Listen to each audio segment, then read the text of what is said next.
Bismillah ar-Rahman ar-Rahim. Regarding Islamic dietary laws, the misconception that we're going to discuss today is the issue of the prohibition of seafood.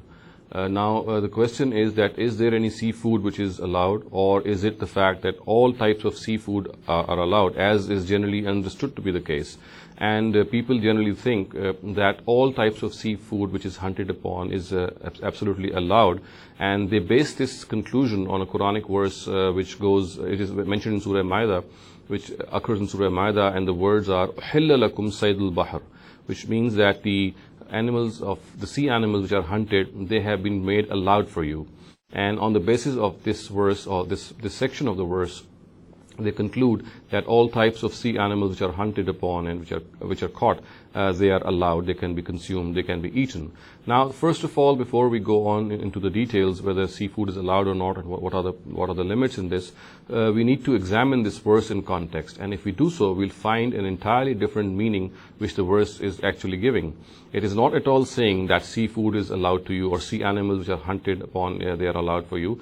In fact, if the verse is completed and if the whole verse is read in context, as well as the words upon the words which it's based are reflected upon, it becomes very evident that this primarily relates to the ihram restrictions.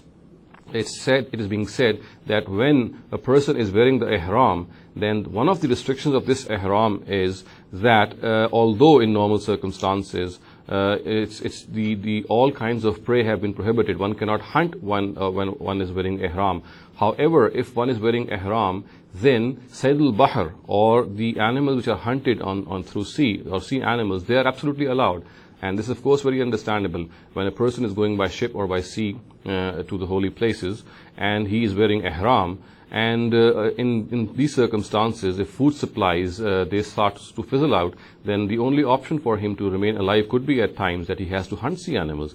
And so therefore the Almighty actually has given this lenience to Muslims, that if they are wearing ihram, although in ihram they cannot hunt animals, however, if they are wearing ihram and they are going by sea, then for them saydul bahr, or sea animals which are hunted, they are absolutely allowed to them.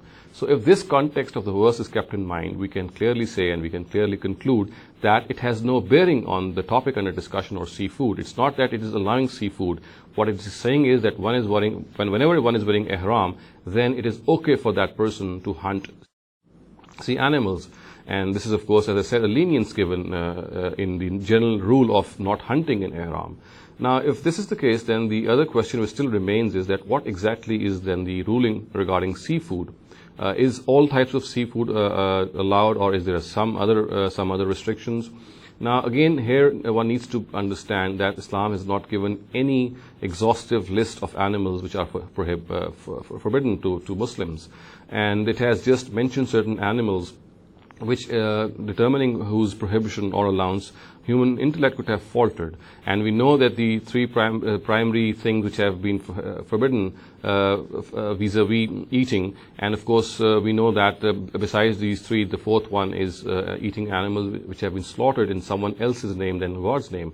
These three things being blood which is poured forth, meat of the dead animal, and pork.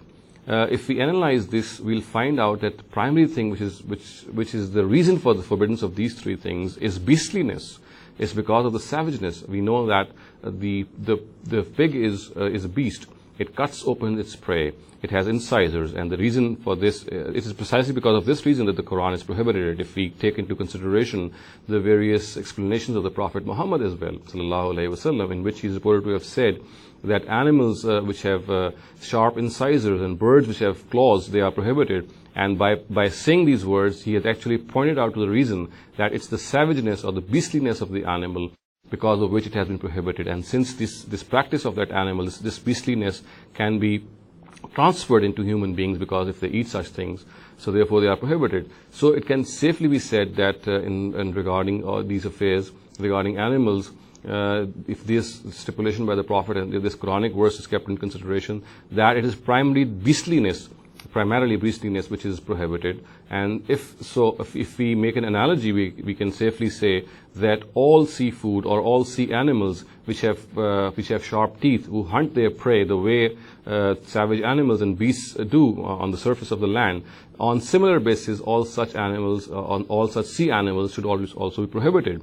So we can say that although Islam is absolutely silent regarding seafood, but if these stipulations by the Prophet Muhammad ﷺ and also these prohibitions mentioned by the Quran are kept in consideration, then all types of sea animals, all types of seafood or sea fish, for example, which hunt their animal through their and they eat their animal by cutting them open through their incisors or through their teeth, they should be disallowed. And to give a very glaring example, we can safely say that sharks on this basis are absolutely disallowed, because they too cut open their prey, they follow their prey, and they pounce upon their prey, and they use their teeth to cut open their prey, and in this manner they behave as beasts, they behave as carnivores, and they behave as savages.